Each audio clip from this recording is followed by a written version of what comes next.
So, hello guys, and for today, i-discuss natin kung paano tayo nagkakaroon ng unlimited 1,000 pesos na earnings natin sa MPO. Okay? So, itong slides na to, papakita natin kung paano natin nakukuha yung unlimited 1,000. Okay? So, let's watch this. Okay, so to begin with, let's say meron tayong tatlong accounts. Okay? So, consider natin itong sample na to is multiple heads tayo. Okay? So, meron kang unang account, meron kang second, and meron kang third account. Okay? So, sa pangalawang account, kumita ka ng 100 pesos.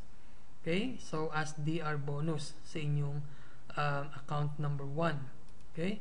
Then, meron tayong pairing bonus which is 100 pesos. Okay? And then, nag-cycle tayo ng ating unang cycle which is 200 pesos. Okay? So, a total of 400 pesos ang kinita natin sa ating tatlong accounts. Okay? Now, meron tayong pay line para sa ating sponsor. Ipinasap natin ang ating account number 3 sa kanya. Okay? But wala tayong kikitain dyan dahil yan ay pass up natin sa ating sponsor as system requirement. Okay? So, this is our pay line. Okay? Let's say, for example, meron tayong na-invite na direct referral. Okay? So, i-connect natin yan sa ating pay line. Okay? So, ito yung ating unang DR. Okay? For example, nagtatlong heads siya or nag-multiple heads. Okay? So, sa unang DR natin, kumita tayo ng 400 pesos as direct referral bonus. So, pupunta yan sa ating pay line.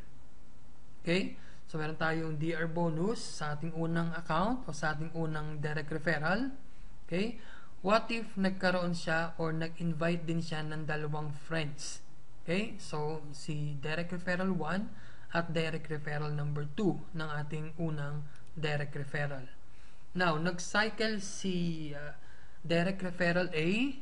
Okay? So, ito naman ang ating magiging second cycle bonus which is 400 pesos. Okay? So, yan ang kinita natin sa ating unang direct referral na nag-multiple heads. Okay, as a system requirement, ipapass up naman ni direct referral A ang kanyang pangalawang account, okay, sa ating pay line since connected sila sa ating account. Okay? So dito, meron tayong pass up bonus na 200 pesos. Okay? So dito, kumita tayo ng 1,000 pesos. Ito yung sinasabi natin na kikita tayo ng 1,000 pesos once na nagkaroon ng multiple heads ang ating mga DR. Okay? So, dito maliwanag, pinapakita natin na 400 pesos as DR bonus. Okay? 400 pesos para sa ating second cycle since multiple heads ang ating unang direct referral plus 200 pesos dahil ipinas up niya ang kanyang pangalawang account sa ating pay line. Okay? So, a total of 1,000 pesos. Okay. Next is ang ating pangalawang direct referral. Nagkaroon din siya ng tatlong heads or kumuha din siya ng multiple heads. Okay? So, meron ulit tayong kita dyan na 400 pesos. So, gaya ng ating unang DR. Okay? Kumuha din siya ng dalawang referrals niya. Okay? Nag-cycle. Nagkaroon ulit tayo ng 400 pesos para sa ating second cycle sa ating pangalawang direct referral. Okay? And then, ipapasa ulit ang kanyang pangalawang DR as a system requirement and kikita ulit tayo ng 200 pesos. So, that is a total again of 1,000 pesos. So, ganyan lang ang ating ginagawa para magkaroon tayo ng unlimited 1,000. So, try to encourage yung ating mga direct referrals to get multiple heads, at least 3 heads, para unlimited yung 1,000 pesos natin as earnings. Okay? So, up to infinity na yan. Okay? Up to infinity na yan.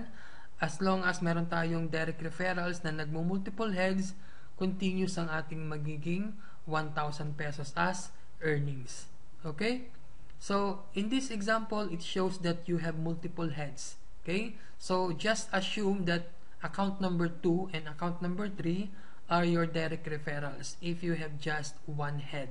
Okay? So kung single account ka lang, okay? So kukuha ka ng dalawang direct referral and then magsa-cycle ka, okay? And then encourage mo na yung mga susunod na mag multiple heads para magkaroon ka ng unlimited 1,000 pesos.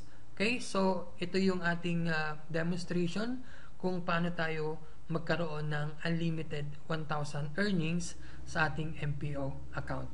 Okay, so that's all and have a good day. Bye-bye.